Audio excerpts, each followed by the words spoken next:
দুর্ভোগ থেকে অবশেষে মুক্তি পেতে চলেছে আত্রেই পাড়ের কয়েকশো পরিবার। বালুরঘাট শহরের মধ্য দিয়ে বয়ে গিয়েছে আত্রেই খাঁড়ি। কয়েক দশক ধরে এই খাঁড়ির পাড়েই গড়ে উঠেছে কলোনি, যার নাম A.K. গোপালন কলোনি। প্রতি বছর বন্যায় আত্রেই খাঁড়িতে জল বাড়লে কলোনির কয়েকশো বাড়ি তলিয়ে যায়। বাসিন্দাদের ঠিকানা হয় রাস্তার ফুটপাত বা কোনো ফ্লাড সেন্টারে। শুধু বন্যাই নয়, ভারী বৃষ্টি হলেও চরম আতঙ্কে কাটাতে হয় বাসিন্দাদের। বাম আমল থেকেই কলোনি বারবার খাঁড়িতে গার্ডওয়াল ও বাঁধের দাবি করে আসছে দুর্গত পরিবারগুলি। অবশেষে বালুরঘাট পুরসভার চেয়ারম্যানের তৎপরতায় আত্রেই খাঁড়িতে গার্ডওয়াল তৈরির জন্য অর্থ বরাদ্দ করল রাজ্য সরকার। বরাদ্দকৃত অর্থের পরিমাণ 1,23,31,754 টাকা।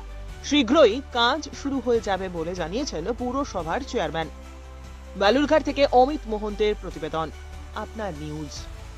জানেন, ইতিমধ্যেই আমরা বালুরঘাট পৌরসভার পক্ষ থেকে ইরিগেশন দপ্তরের সঙ্গে যোগাযোগ করি এবং থ্রু ইরিগেশন দপ্তর আমরা একটা প্রপোজাল পাঠিয়েছিলাম আমাদের রাজ্য সরকারের কাছে।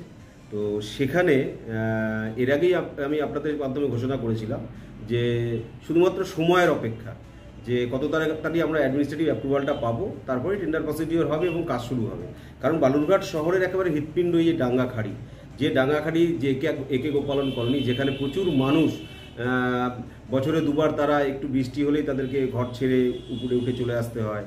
তো এবং পাশাপাশি এই খাড়িটাকে সংস্কার করার প্রয়োজন রয়েছে, কারণ পরবর্তীকালে আমাদের আরও অনেক কিছু সৌন্দর্যায়নের কাজ রয়েছে এই খাড়িকে কেন্দ্র করে। তো এই বিষয়গুলো করার জন্য আমাদের যেটা মূল পদক্ষেপ ছিল যে থ্রু ইরিগেশন আমাদের সেখানে একেবারে গার্ডওয়াল করা।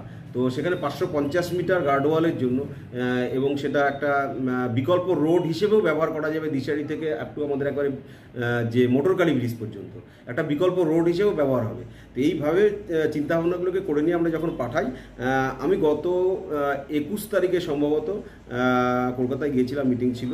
তো সেক্ষেত্রে আমি ধন্যবাদ জানাবো আমাদের পশ্চিমবঙ্গের মুখ্যমন্ত্রী মাননীয় মমতা ব্যানার্জিকে এবং পাশাপাশি সেচ দপ্তরের মন্ত্রী সম্মানীয় ডক্টর মনোজ ভূঁইয়া মহাশয়কে, যে ডক্টর মনোজ ভূঁইয়ার সঙ্গে মিটিং করে কথাবার্তা বলে এসেছিলাম আমি।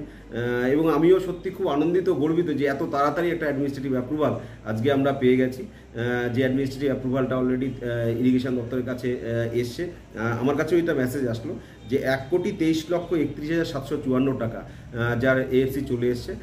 2-1 দিনের মধ্যে টেন্ডার প্রসিডিওরে ওনারা যাচ্ছেন এবং আগামী দিনে বালুরঘাটের যে মূল সমস্যা ছিল এই যে ডাঙ্গাখাড়ি, সেই সমস্যার সমাধান হতে যাচ্ছে।